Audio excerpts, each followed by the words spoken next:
Madame, Monsieur, bonsoir. Dans l'actualité, ciment, une production en béton armé.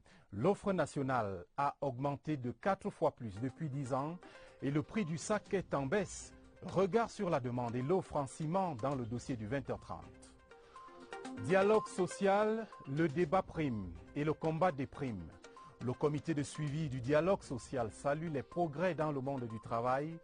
Évaluation de la politique du gouvernement en compagnie de Grégoire Ouona, le ministre du Travail et de la Sécurité sociale est l'invité du 20h30. En sport football, les Lions bondissent en demi-finale du tournoi d'Afrique australe. Victoire écrasante des Camerounaises sur le Lesotho, 6-1 cet après-midi. Récit de l'exploit en page des sports avec nos envoyés spéciaux en Afrique du Sud. Voilà pour les titres. Allons tout de suite à l'immeuble Étoile pour les dernières nouvelles du projet de construction du nouveau siège de l'Assemblée nationale. Les ingénieurs chinois sont arrivés au Cameroun. Leur délégation, conduite par l'ambassadeur de Chine au Cameroun, a été reçue ce jour par le Premier ministre chef du gouvernement, Philemon Yang. C'était en présence de quelques parlementaires. Les précisions avec Laurentine Bekono. Voici le projet du nouveau siège de l'Assemblée nationale. Il est splendide et le sera davantage une fois le projet finalisé. Au lendemain du sommet Chine-Afrique tenu à Beijing les 3 et 4 septembre dernier, la délégation d'ingénieurs chinois qui séjourne à Yaoundé est venue finaliser les études de faisabilité du complexe infrastructurel futuriste de la Chambre basse du Parlement. Le nouveau siège confié à l'expertise chinoise sera à l'image des relations entre Yaoundé et Beijing. Ces bâtiments qui vont servir du siège de l'Assemblée nationale sera un bâtiment beau, un bâtiment solide, un bâtiment durable qui peuvent être à la hauteur de la qualité des relations entre nos deux pays, mais qui pourra aussi être à la hauteur de l'image de votre pays. Grande nouvelle, l'Assemblée nationale du Cameroun préservera la charge historique liée à son site de Ngouaekele. Nous avons reçu de très hauts accords de son Excellence Paul Biya, président de la République, pour que ce nouveau palais soit construit sur le site où nous sommes en ce moment. Et il est donc question de loger tout ce qui encombre le démarrage des travaux sur le site. Bien entendu, nous allons préserver l'actuel hémicycle qui servira de musée parlementaire. Composé de salles de conférence, salles de fête, locaux techniques, bâtiment principal, parking sécurisé entre autres, un magnifique ouvrage qui vise à améliorer les conditions de travail des parlementaires et se situe dans le cadre de la mise en œuvre de la politique d'émergence du Cameroun à l'horizon 2035. Et on en saura davantage sur ce palais de l'Assemblée nationale après la présidentielle 2018. À 4 jours du début de la campagne électorale, l'organisation évalue le travail effectué depuis la convocation du corps électoral et finalise la mise à disposition du matériel. Les membres du Conseil électoral d'Elections Cameroun ont fait le point ce jour à Yaoundé au cours d'une session de plein droit. Séverin Legambeli. On n'a pas besoin d'un dessin pour comprendre la portée politique de la 5e session de plein droit du Conseil électoral qui s'est tenue ce mardi à l'hôtel Montfébé de Yaoundé. À quelques jours du 7 octobre, il a bien fallu évaluer de manière globale les opérations électorales intervenant bien avant le scrutin. Évaluer surtout le travail des missions dépêchées en Afrique et en Europe pour la participation de la diaspora au vote. Nous avons constaté sur le terrain que le matériel électoral a été acheminé et tout l'arsenal a été mis en place, notamment la formation du personnel des scrutateurs à l'extérieur. Ça a été fait. Nous allons descendre dans quelques jours à l'intérieur du pays, dans tous les 10 régions, pour vérifier, pour examiner, voir le grand travail qui est abattu par l'équipe dirigeante. Le travail est fait, la programmation est bien tenue et nous sommes convaincus que les élections auront lieu sans anicroche. À l'agenda, il y avait également l'évaluation de l'intense activité dans les 3 pôles de conditionnement et d'embarquement du matériel électoral à la base aérienne 101 de Yaoundé. Nous sommes au dernier envoi des bulletins de vote et des enveloppes. Et cet envoi est déjà assez avancé. Nous pensons qu'au plus tard, le 20 au 22 septembre, on aura fini l'envoi du matériel sur le terrain. Nous avons près de 1000 temporaires qui travaillent jour et nuit, 24 sur 24, pour le conditionnement et l'acheminement du matériel électoral. Je pense vraiment que nous sommes dans les délais. Encore attendu, dans la même perspective, la liste électorale définitive toilettée. Nous avons les listes provisoires qui sont sur le terrain pour permettre aux électeurs de faire des réclamations éventuelles s'il y a un nom qui a oublié, mal écrit, etc. Mais la liste définitive, selon la loi, c'est 8 jours avant. De même que pour les cartes électorales, on continue la distribution. Une étape non moins importante à respecter, c'est l'état de répartition des bureaux de vote et la vérification de la mise en place effective des commissions locales de vote et des commissions départementales de supervision. Et toujours en rapport avec la présidentielle, un communiqué conjoint des porte-paroles et chargés de la communication des candidats à l'élection est en circulation. Le document rendu public ce mardi à Douala est signé par les mandataires des candidats Maurice Kamto, Akire Mouna, Joshua Ossi, Cabral Libi et Serge Espoir Matomba.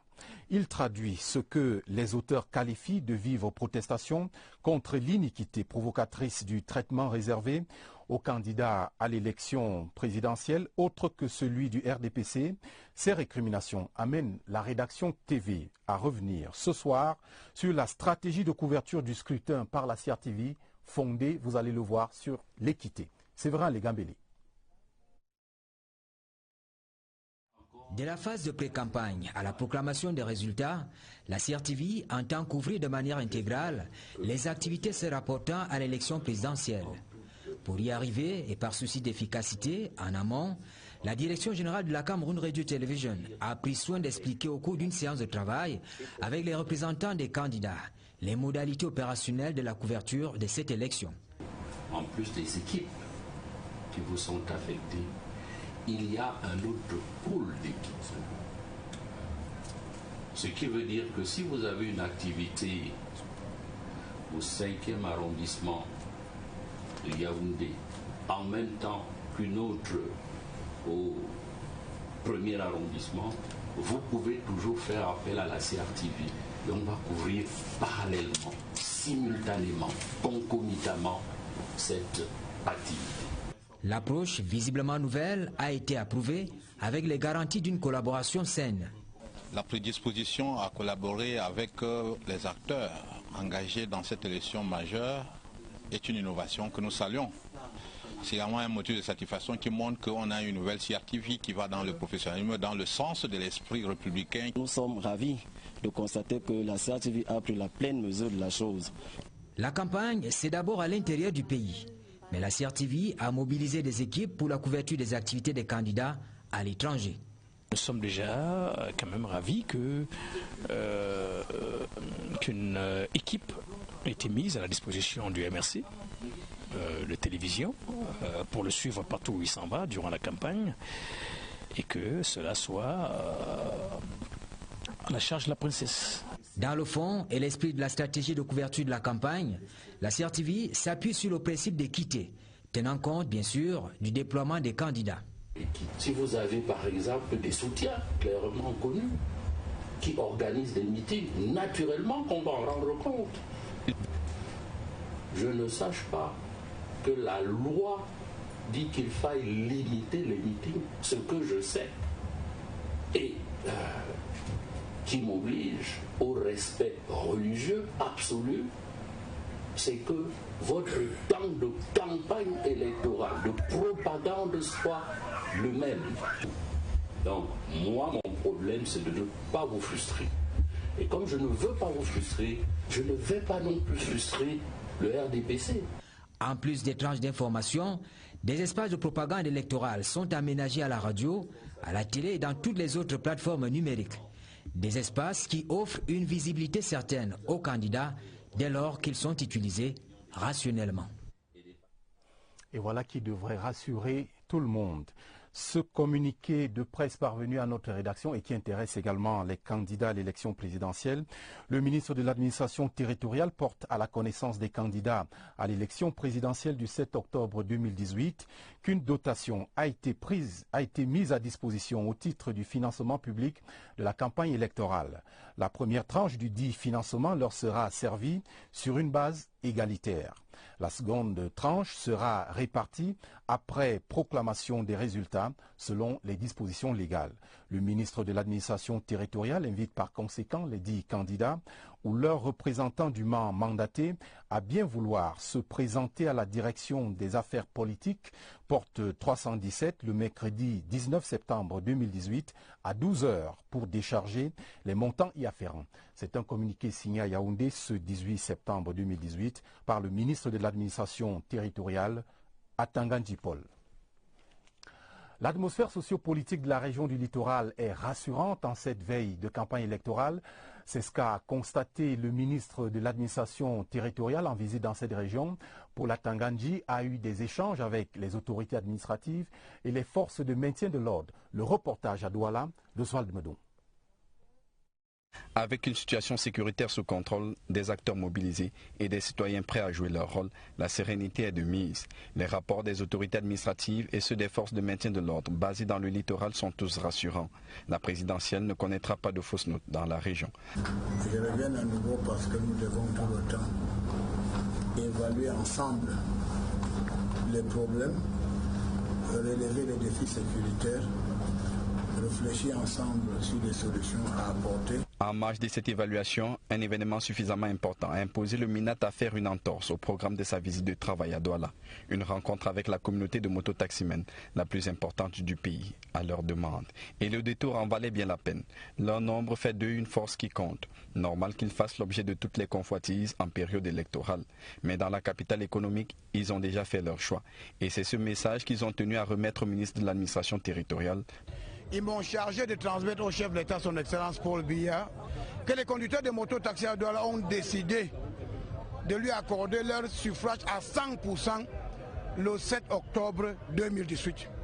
Et ils m'ont chargé de dire au chef de l'État de rester rassurés. Que ceux qui pensent qu'ils peuvent se servir des conducteurs de moto-taxi pour faire du désordre ou déstabiliser le Cameroun, ils n'y passeront pas. Mais l'engagement des transporteurs par mototaxi de la capitale économique va au-delà de la présidentielle. Ils promettent de faire changer la perception qui leur a longtemps coulé à la peau en prêchant par un comportement exemplaire en tout temps. C'est désormais un rendez-vous du 20h30 que le feuilleton de la semaine. Pour cette nouvelle saison, découverte des hommes clés de l'entourage des candidats. Ce soir, incursion dans l'équipe de Maître Akere Munatabeng, le leader du mouvement NAO, investi par le Front populaire pour le développement. Qui sont-ils et que font-ils pour sa victoire? Séverin Léambélé. À la base de la campagne du candidat Akere Mouna, le candidat du FDP, soutenu par la plateforme pour la Nouvelle République, une coalition de partis politiques, des organisations de la société civile et des leaders d'opinion, il y a, comme dans toute organisation structurée, une équipe de cadres dynamiques. Les rôles sont bien. Pour le moment,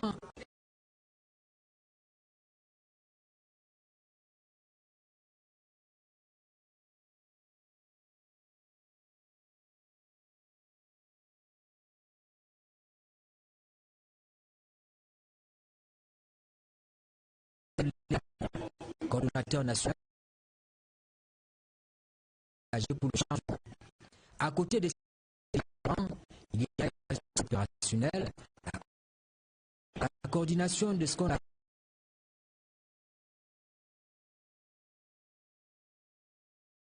électorale depuis le bureau de vote jusqu'à l'instance nationale qui même assurer que les votes qui sont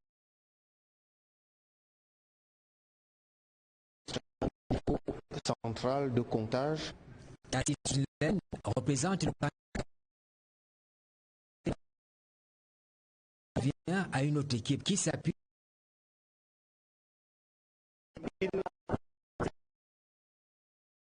une coalition. À partir de là, il est transparent.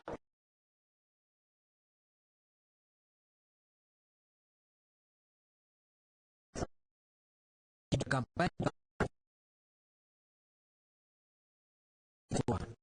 Nous avons l'acquisition des différents territoires, notamment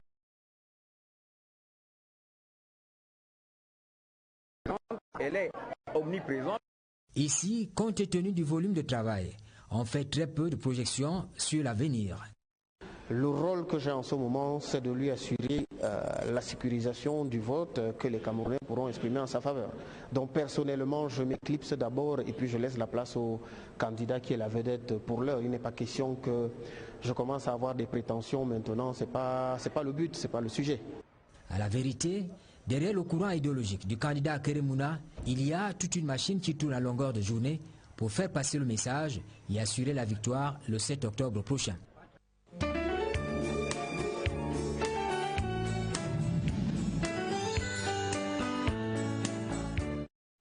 Dans notre dossier ce soir, le regard du 20h30 sur le marché du ciment. La production est en hausse depuis 2008. Elle est passée d'environ 1 million de tonnes à près de 5 millions aujourd'hui. Une retombée de la libéralisation du secteur par le gouvernement. Marie-Laurence Kay. Le boom du marché de ciment au Cameroun est lié à la demande qui devient de plus en plus croissante avec la relance par le gouvernement du secteur immobilier. On peut citer la mise sur pied des grands projets, la construction des logements sociaux, les chantiers liés à l'organisation par le Cameroun de la Cannes Totale 2019 entre autres. L'État a donc vu banque de libéraliser ce secteur afin d'éviter les pénuries qui pourraient être un frein au développement de tous ces projets. C'est donc suite à cette crise de l'offre qui a un effet sur le prix, que le gouvernement décide d'ouvrir le marché. Il fallait pouvoir créer la richesse localement en incitant des opérateurs à venir s'installer, à produire au Cameroun. L'époque où les cimenteries du Cameroun avaient le monopole est lointaine. On parle actuellement de 6 opérateurs producteurs qui se disputent le marché camerounais avec une production annuelle de 4 800 000 tonnes. Une production qui pourrait être revue à la hausse d'ici à 2019. Simancam a une capacité de production avec ses sites aujourd'hui de 1 300 000 tonnes. En janvier de l'année prochaine 2019, Simancam pourra produire encore 500 000 tonnes de ciment à partir de son usine de Noumayos. Aujourd'hui, en Médecine, nous avons une capacité nominale de 600 000 tonnes annuelles, mais qui est tout de même extensible à près d'1 million de tonnes et nous allons le faire dans les 2 prochaines années à venir. Aujourd'hui, l'offre s'est élargie, non seulement de manière qualitative, mais également quantitative. Sur le marché camerounais, avec un seul type de ciment, c'était le fameux CPJ 35. Nous avons le produit robuste, qui est un ciment de type 42,5. C'est un ciment qui va vous permettre de faire vos fondations. Mais on a un ciment Multix qu'on est en train de lancer également. Et lui, c'est un ciment multi-usage. Nous sommes spécialisés pour produire 2 types, le 42.5 et le CPJ 35. Tous ces efforts nous amènent à dire que l'outil ciment concourt à la construction de l'émergence du Cameroun. La production nationale du ciment est appelée à accroître dès 2019. Un des moteurs de cette relance sera la cimenterie en construction à Noumayos, une banlieue de Yaoundé. Nos équipes étaient sur place et voici ce qu'elles ont pu voir et savoir sur ce projet dans ce reportage de Marie-Laurence Kay, encore une fois. Construite sur une superficie d'environ 12 hectares et bâtie sur 4 hectares, la cimenterie de Noumayos dans l'arrondissement de Yaoundé 3 est une extension des cimenteries du Cameroun. Elle compte augmenter sa capacité de production d'ici à 2019. Les travaux de construction démarrés en mars 2018 avancent et selon les techniciens, le chantier sera livré à date. On est presque 300 personnes sur site. L'installation mécanique du broyeur a déjà commencé. Pour le génie civil, on est à 75%. Et la mécanique, puisqu'on vient de commencer, on est à peu près 10%. Si on a la livraison de la ligne électrique à temps, l'usine va démarrer à temps. Une nouvelle usine en construction qui est mise en place pour accompagner l'État du Cameroun dans ses projets d'infrastructure. Question de résorber le problème de pénurie de ciment qui était de plus en plus récurrent. Nous avons signé une convention avec l'État du Cameroun qu'on appelle l'usine de Noumayos, Yaoundé Noumayos, qui va produire 500 000 tonnes qui viendront s'ajouter à la demande. Et cette usine-là sera livrée en début 2019. Le projet de construction de la cimenterie de Nomayo, c'est un projet intégrateur à plus d'un titre. Depuis sa mise sur pied, les populations riveraines bénéficient déjà des retombées. Cette fois-ci, on a déjà la route. Mais on veut seulement qu'on a grandi. On a déjà les écoles et l'énergie. Centre de santé, l'eau. On paie la moto ici à 2000 francs pour arriver ici en Kolmelen. Nous sommes obligés de prendre la moto, payer la moto ici à 300 francs pour arriver à la barrière. Il y a des taxis qui entrent ici. L'extension des cimenteries du Cameroun vient ainsi augmenter sa capacité de production à 2 millions de tonnes par an. Ceci concourt à améliorer le secteur immobilier au Cameroun. Zoom ce soir dans le cadre de notre dossier Regard sur le Cameroun sur l'assurance volontaire, l'innovation majeure du secteur de la prévoyance sociale qui entendait garantir le paiement d'une pension vieillesse aux acteurs du secteur informel et aux professions libérales donne satisfaction au bout de 4 ans. Les assurés volontaires frisent déjà le nombre de 200 000 sur le territoire national et pour mieux comprendre ce qu'est l'assurance volontaire et où est-ce qu'on en est avec cette politique, notre reporter Oswald Medoun a mené l'enquête. Regardez. L'ère nouvelle s'est ouverte le 1er décembre 2014. L'immatriculation volontaire, une réforme dans un secteur qui jusque-là ne prenait en compte que ceux des travailleurs régis par le Code du travail. De qui parle-t-on concrètement? Je prendrai l'exemple, par exemple, des mototaximens, des bayamselam, des vendeurs à la sauvette. Vous pouvez être paysan, vous pouvez être cultivateur, vous pouvez ne même pas avoir d'activité. Mais maintenant, le Cameroun vous a donné la possibilité de vous faire assurer en procédant par l'assurance volontaire. Ajoutez-y les professions libérales, avocats et autres architectes et le compte est bon. Comment s'y prendre pour adhérer? L'adhésion est, comme son nom l'indique, volontaire. Seul préalable, c'est faire immatriculer selon une procédure bien définie auprès d'un centre de prévoyance sociale de son choix, en précisant le montant de la cotisation mensuelle. Que couvre l'assurance volontaire? Elle ne couvre pour l'instant que la branche de pension vieillesse, d'invalidité ou de décès pour un taux de cotisation de 8,4% du revenu annuel déclaré. Comment ça marche? L'assuré qui verse une cotisation sociale de 3 046 francs tous les mois, ce qui est le taux le plus bas, correspondant au SMIC, 36 270 francs, aura versé en 15 ans 548 280 francs CFA. En prenant la plus petite pension payée par la CNPS, soit 19 000, une fois en cessation d'activité, l'assuré volontaire aura récupéré tout ce qu'il a versé en 28 mois. Mais il continuera tout de même de bénéficier de sa pension jusqu'à son décès. En cas de décès justement, elle sera reversée à ses ayants droit, l'épouse et les enfants mineurs. Depuis l'avènement de la nouvelle donne, 170 000 assurés volontaires se sont fait enregistrer auprès de la CNPS. Toutefois, seuls 70 000 payent régulièrement leurs cotisations. Parlons maintenant du dialogue social. Un comité de concertation et de suivi existe pour prévenir et apaiser les tensions. Il s'est réuni hier au ministère du Travail et de la Sécurité sociale. Au terme des assises, les partenaires ont été appelés à plus de responsabilités pour favoriser le progrès du dialogue social. Le compte rendu d'Augustin Bidjoka. La quasi-totalité des présidents ou représentants des confédérations syndicales étaient présents à ce comité de concertation et de suivi du dialogue social. La 18e session, qui se tient dans un contexte bien particulier, marqué par l'élection présidentielle, constitue la dernière rencontre de la mandature. Les assises qui se tiennent à huis clos sont présidées par le ministre du Travail et de la Sécurité sociale, Grégoire Oona, et président du dit comité.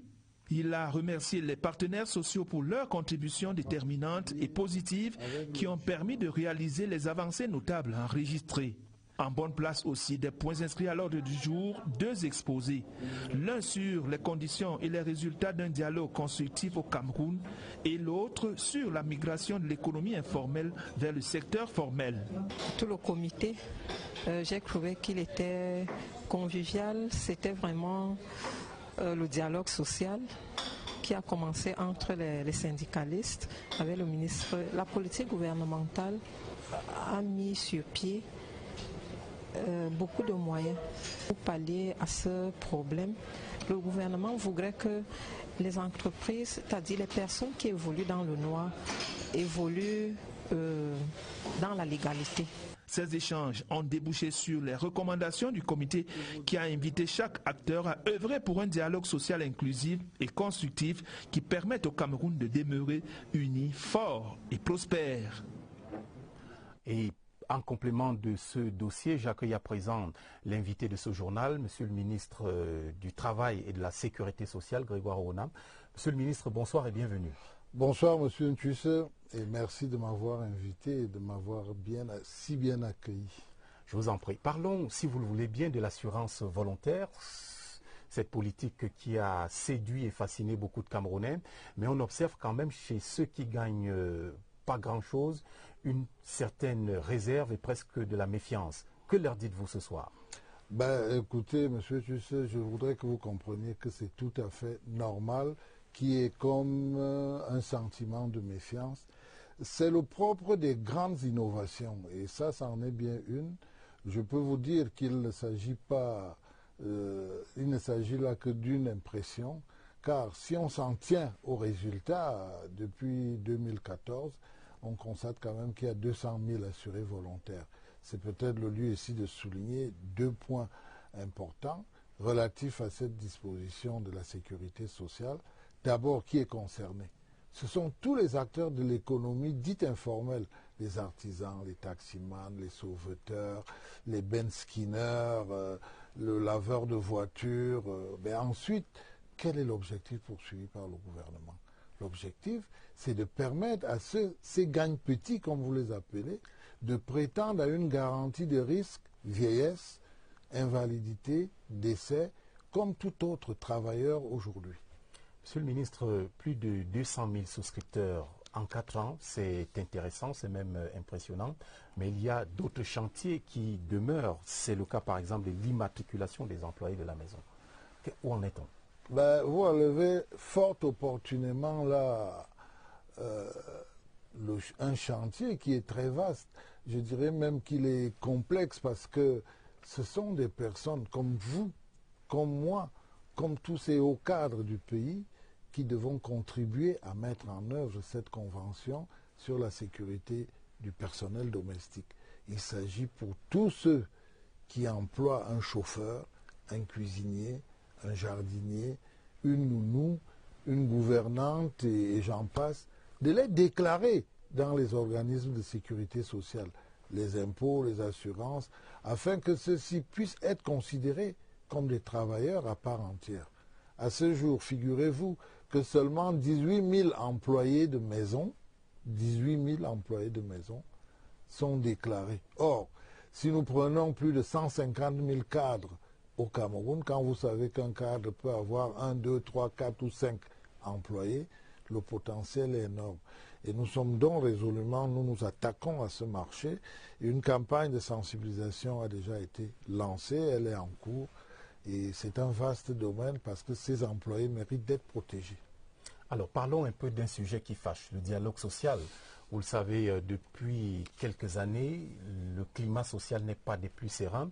Et dans ces conditions-là, le dialogue social apparaît, permettez-moi l'expression, comme un slogan creux. C'est un sentiment que vous partagez, que vous avez? Je ne partage malheureusement pas ce sentiment. Ce ne saurait être un slogan creux, car ce serait nier ou alors méconnaître la réalité du climat social dans notre pays. Je peux dire, M. Ntuisse, que c'est grâce à ce dialogue social que le Cameroun a pu maintenir son équilibre et malgré les contingences d'ailleurs, malgré tout ce qui s'est passé, malgré tout ce qui se passe à travers le monde. De quoi s'agit-il? Entendons-nous bien.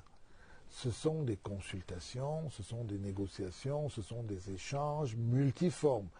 Tout cela, bien sûr, dans un cadre légal et institutionnel où les uns et les autres acceptent de se parler, de s'écouter avec respect, s'il vous plaît. Et nous pensons que c'est un préalable important. Il faut qu'on puisse s'écouter, se parler avec respect. La tenue régulière des sessions de la Commission nationale consultative du travail et du comité de dialogue sont là pour témoigner. Ces instances siègent régulièrement et vous voyez bien que les choses se passent bien. Or, vous savez que ces instances sont des représentations des travailleurs, des employeurs, du gouvernement. Et c'est une parfaite illustration quand vous voyez les débats qui s'y passent et vos reporters peuvent en témoigner. Au total, donc, pour vous, il y a lieu de se féliciter des options du gouvernement en matière de résolution des tensions et des crises sociales. Évidemment, évidemment. Et cela se traduit par le fait que tous les acteurs semblent aujourd'hui s'être approprié le triptyque paix sociale, dialogue social et développement. Parce qu'on ne fait pas de développement sans la paix, et il faut la paix pour faire le développement. En effet. Et il faut le dialogue social pour être dans la paix et continuer le développement. L'option prise par le gouvernement ces dernières années est la prévention dans toutes ces crises, d'ailleurs dans les entreprises. Dans le jargon, c'est ce que nous appelons la nouvelle inspection du travail.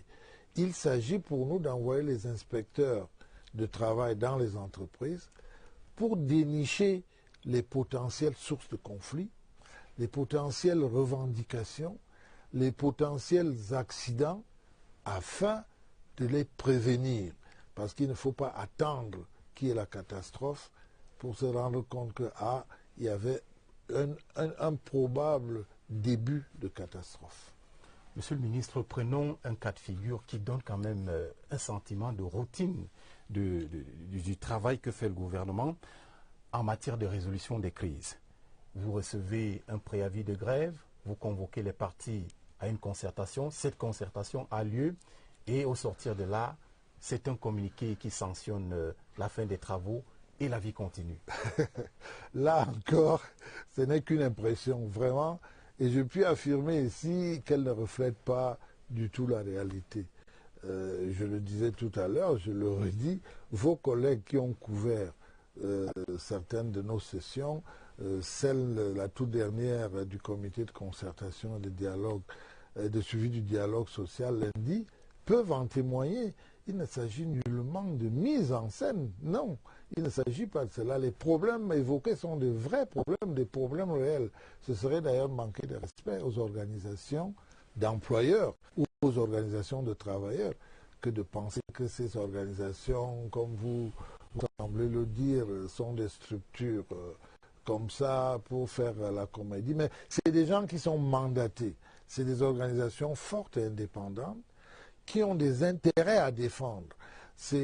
Ils ont des comptes à rendre à leurs mandants.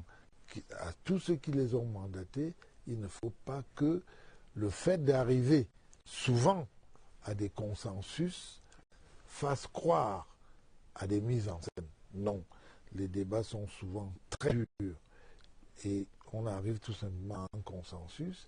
Bien au contraire, c'est même la preuve que la maturité de tous ces acteurs et même du caractère judicieux de l'option du gouvernement qui fait qu'on peut dire que la bonne option reste le dialogue social. Monsieur le ministre, je ne peux terminer cet entretien sans vous interroger sur un élément fondateur du discours émis de la politique du chef de l'État, l'assurance santé universelle. C'était un engagement du président de la République. Où en est-on aujourd'hui? C'était effectivement un engagement ferme du chef de l'État et nous nous employons à mettre en œuvre ce projet majeur du président Biya qui reste un engagement et qui est en train d'être mis en œuvre. Il s'agit de concilier deux objectifs à première vue inconciliables. D'un côté, il faut améliorer l'accessibilité financière et équitable des populations aux soins de santé, et de l'autre côté, mobiliser des ressources internes pour accroître la viabilité financière des services de santé. Voilà la difficile équation que le gouvernement est en train de résoudre. Ce n'est pas un projet aux oubliettes. Le Premier ministre a mis en place un comité, un grand groupe de travail que préside le ministre de la Santé et que je seconde par ailleurs. Et à ce jour, les définitions de beaucoup de choses ont été faites, les pathologies ont été bien définies, celles qu'on pourrait prendre en charge ont été validées, le panier de soins est défini, les phases d'études des structures de santé est terminé, et en ce moment, il est déjà question de définir ce que le gouvernement va payer, comment il va le payer, pour quels soins, pour ceux qui en particulier, parce que tout le monde ne pourra peut-être pas payer, pour ceux qui en particulier ne pourront rien débourser. Il faut en plus de cela mettre en place un système certainement biométrique pour la gestion de toutes les données que tout ce système va donc regrouper pour une gestion plus saine. Vous savez que l'un des gros problèmes dans le monde entier, c'est la fraude dans les systèmes de sécurité sociale. Alors, voilà, certainement que le ministre de la Santé vous en dira un peu plus et probablement mieux que moi, mais je dois vous dire que ce challenge, cet engagement du président Biya est un des plus importants et on est en train de traverser les périodes, les points les plus critiques de ce projet qui va devenir bientôt réalité au Cameroun.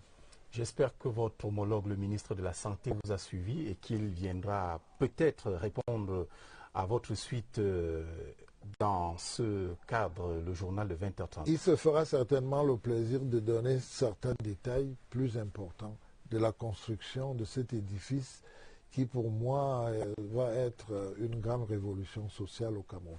Grégoire Ouona, ministre du Travail et de la Sécurité sociale, merci d'être venu en direct répondre aux questions du 20h30. C'est nous qui vous remercions de nous permettre de dire ce qu'on fait.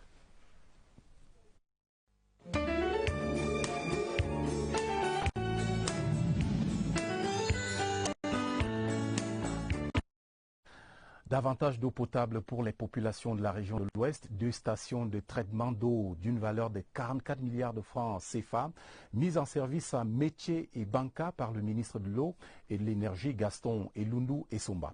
C'est le fruit de la coopération Cameroun-Chine, comme vous le verrez dans ce reportage de Luc Bienvenu au Nana. De l'eau, beaucoup d'eau. De la bonne coulera désormais dans les localités de Bayangam, Bati, Bafang, Banka, Banjun, Bangou et Bafoussam. À Métier, première étape du séjour du ministre de l'Eau et de l'Énergie comme lors de la seconde étape à Chisingo, Kwengli, joie et gratitude pouvaient donc couler de source.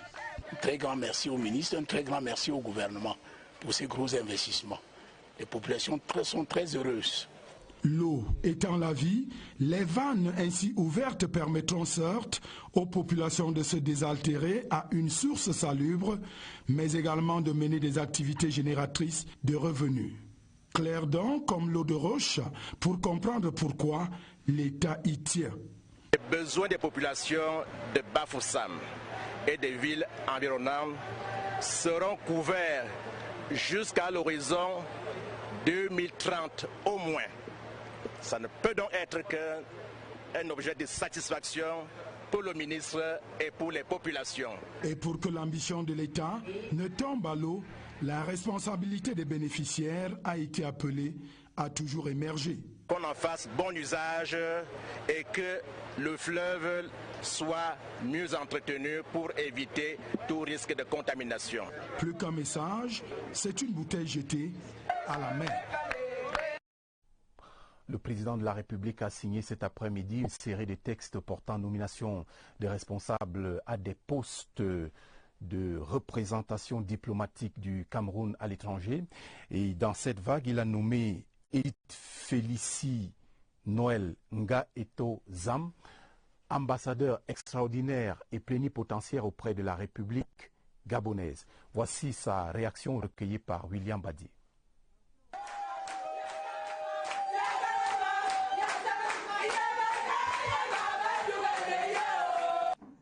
C'est un sentiment de joie très très profonde qui m'anime aujourd'hui.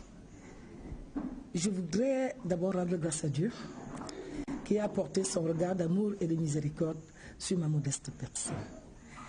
Et ensuite, je voudrais exprimer ma profonde gratitude au chef de l'État, son Excellence Paul Biya, qui, après mon départ à la retraite, a voulu consacrer ma carrière de diplomate en m'élevant ce jour au prestigieux poste d'ambassadeur. Et je lui dis grandement merci, parce que vous savez, la retraite, on se dit, on est un peu au rebut, déjà qu'on est parti à la retraite, et pour moi c'est une résurrection de revenir sur la scène à ce prestigieux poste d'ambassadeur. Le Gabon, c'est un pays ami, un pays frère, qui entretient de très très bonnes relations avec le Cameroun. Vous savez, de part et d'autre, c'est la même population que nous avons, au Gabon et au Cameroun. Donc, je crois qu'au Gabon, je me sentirai chez moi, d'autant plus que je suis du Sud. Donc, nous parlons la même langue.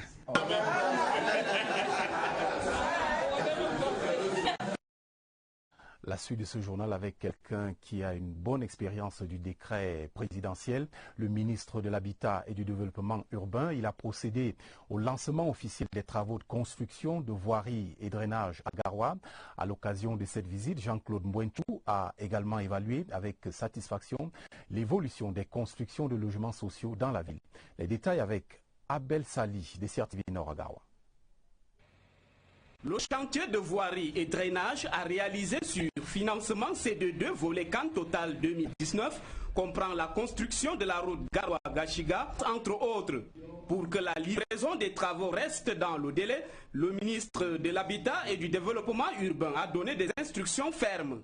Nous avons demandé que ces sous-traitants refassent avec l'entreprise un planning réaliste pour que ces travaux soient définitivement réceptionnés techniquement. Les entreprises, quant à elles, restent confiantes quant au respect de délais prescrits par le gouvernement. Compte tenu de l'urgence qui est en cours, nous avons mis des gros moyens pour pouvoir respecter la livraison des travaux spécifiques à la CAN avant la date de la compétition. Sur le site de construction de 100 logements sociaux, le membre du gouvernement a pris la pleine mesure de l'état d'avancement des travaux. L'état d'avancement des travaux était à 40%. Aujourd'hui, nous sommes à 60%. L'entreprise a fait quelques efforts. Nous constatons qu'il y a eu beaucoup de problèmes dus aux intempéries, n'est-ce pas, dus au changement climatique. Une fois ces projets multiples réalisés, la cité capitale du Nord aura à coup sûr un visage plus rayonnant. Et voici désormais une solution camerounaise pour vos transactions financières. La carte à puce mise au point par Arthur Zang. Vous connaissez ce jeune ingénieur en informatique qui s'était révélé au public en inventant le cardiopad. Sa nouvelle trouvaille, qui fonctionne avec le réseau électronique, a été présentée au ministre des Postes et Télécommunications, Irène Zanafouda. Après le cardiopathe, le start-upper Arthur Zang fait venir au monde du numérique la Z-carte capable d'activer et de sécuriser les transactions monétaires. Un nouveau produit qu'on appelle la Z-carte qui permettra aux clients, aux acheteurs d'effectuer de manière sécurisée et retraçable des achats sans l'utilisation d'argent en cash. Ça va coûter entre 2 500 francs pour des cartes valides pour 1 an et 4 000 pour des cartes valides pour 2 ans. Et la carte sera rechargeable dans tous les bureaux de poste. La nouvelle trouvaille doit avoir du succès. C'est pour cela que l'équipe, conduite par Arthur Zang, s'attire les faveurs de la Campost à travers la signature d'une convention sous le regard du ministre des Postes et Télécommunications. Les documents paraphés ce lundi à Yaoundé annoncent les couleurs. Cette nouvelle invention de M. Arthur Zang va permettre de résoudre les problèmes que rencontrent les Camerounais dans toutes leurs opérations commerciales quotidiennes. Et il y a la traçabilité après quand il faudra faire la comptabilité. Et le partenariat avec Campost, ce n'est pas aussi au hasard. Campost est un opérateur qui est présent dans tout le territoire national. L'opération qui sera menée d'un commun accord est compatible avec les systèmes de paiement électronique sur le triangle national. La Société de presse et d'édition du Cameroun dispose désormais d'une commission interne de passation des marchés. Elle a été créée au terme de la 32e session extraordinaire du conseil d'administration de la SOPECAM, présidée par Joseph Lé à Yaoundé, c'était hier. Compte rendu, Agnès Solange Abessolo. Produire du matériel et des documents électoraux dans les délais. La SOPECAM s'acquitte bien de cette tâche à la satisfaction générale du conseil d'administration. Nous les avons encouragés, Madame le directeur général de la SOPECAM et toute son équipe, pour le travail fait et bien fait dans le cadre du processus électoral en cours. Restait donc la mise en place des organes de gestion des marchés à la Société de presse et d'édition du Cameroun. Et le conseil d'administration, qui a les pleins pouvoirs pour mettre en place ces organes de gestion après le décret présidentiel, avait besoin de s'approprier les textes. Parce qu'il s'agit d'un domaine extrêmement délicat, les marchés. Il faut s'assurer que le processus va bien se dérouler en toute transparence, mais aussi avec toute la rigueur nécessaire. Nous pensons donc que les choses devraient bien se passer et que la SOPECAM va pouvoir, dans ce domaine-là, se déployer également sans grande difficulté. Au terme de longues heures de travaux, le conseil d'administration de la SOPECAM, présidé par Joseph Lé, a adopté la résolution créant la commission interne de passation de marché. La suite de ce journal dans l'Adamawa avec cet important don du ministre délégué à la présidence de la République en charge des marchés publics. Abassadou a remis des permis de conduire à plus de 100 jeunes conducteurs de mototaxi à Bankim, un geste qui devrait les sortir de l'oisiveté et de certains fléaux. Daniel Belingangene, de CRTV Adamawa. C'est une jeunesse bien motivée à Bankim, dans le Mayo Bagno, région de l'Adamawa. Au total, 100 conducteurs de mototaxi viennent de recevoir leur permis de conduire. Un âge de la force qui nécessite tout de même la sagesse des aînés. L'élite de la localité le rappelle d'ailleurs. Abassadou le réitère. Suivez les conseils des vieux. Si jeunesse savait, si vieillesse pouvait, nous les vieux, on voudrait retrouver votre âge là, mais c'est impossible. Mais vous donc qui avez cet âge, il faut savoir que c'est l'âge d'or. C'est l'âge où tout est permis. C'est l'âge où vous avez plein d'énergie, plein de force, plein d'inventivité. C'est un capital précieux, plein de possibilités d'éclosion, de connaissances. Autre escale dans les conseils, éviter la consommation de stupéfiants, source de plusieurs autres maux. C'est justement cet alcool, chers camarades, cet alcool, chers jeunes et chers fils, l'alcool, la drogue. Cela ouvre la voie à la délinquance et la criminalité. Méfiez-vous de la drogue. C'est parfois des comprimés qu'on boit facilement ou des petits sachets que nous faisons, qui d'ailleurs tout le monde condamne. Le fils de Bankim a également profité de cette occasion pour appeler cette jeunesse à retirer les cartes d'électeurs et voter utile le 7 octobre prochain. Pour ce qui est de la paix, il convie les mototaximens à collaborer avec les forces de maintien de l'ordre, eux qui connaissent la ville mieux que personne. Voilà les jeunes bien avertis des dangers de la consommation de la drogue.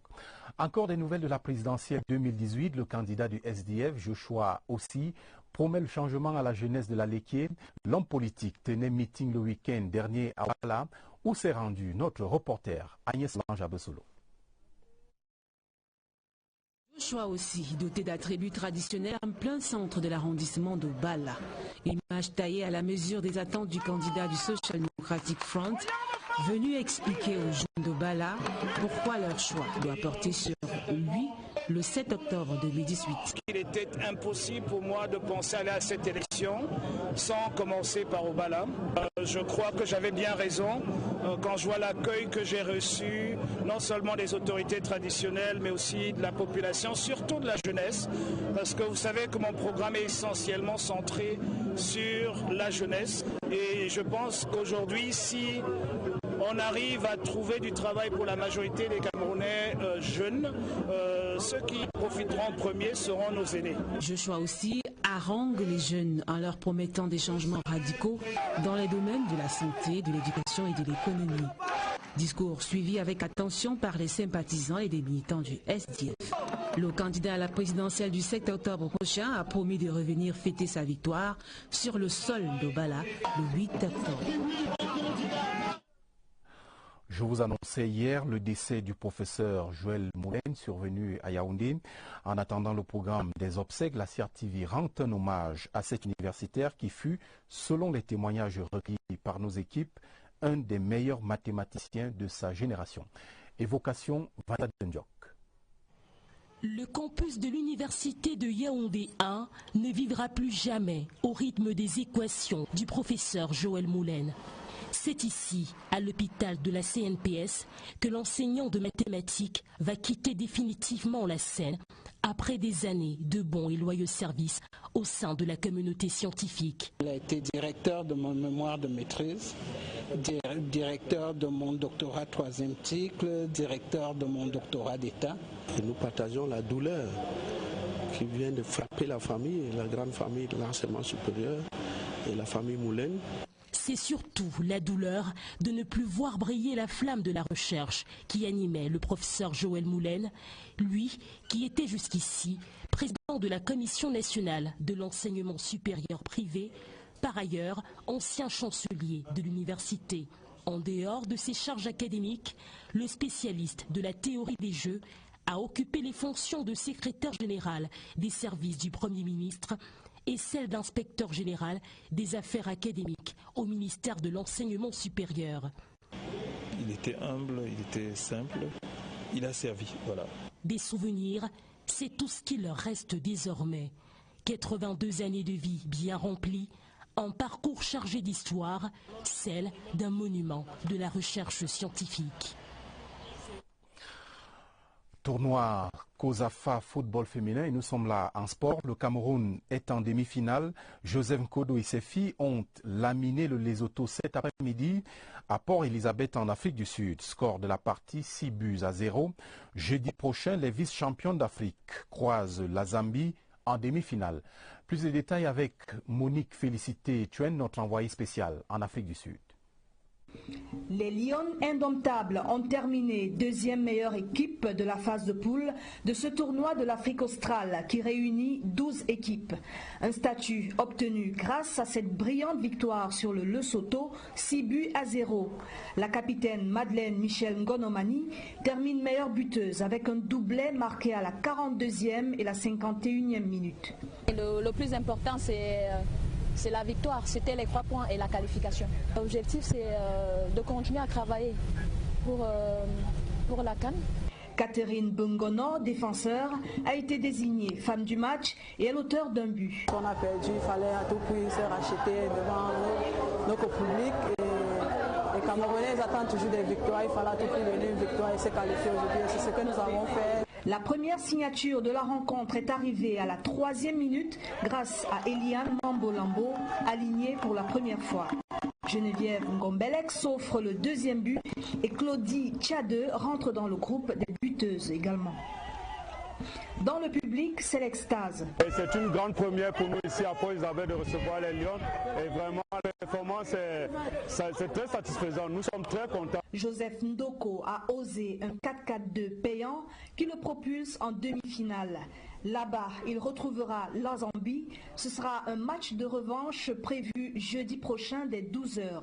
La deuxième affiche de cette demi-finale opposera l'Afrique du Sud à l'Ouganda. Tournoi COSAFA depuis Port-Elizabeth en Afrique du Sud. Monique Félicité Chuen, CRTV. Ainsi va l'actualité ce mardi. Tout de suite après les informations, retrouvez le rendez-vous 100% présidentiel présenté par Aimé Robert Biyina. Au cœur du débat, quelle offre économique pour transformer le Cameroun, avec des invités bien connus de la scène politique. Merci d'avoir regardé cette édition du 20h30. À demain. Bonne suite des programmes sur la CRTV.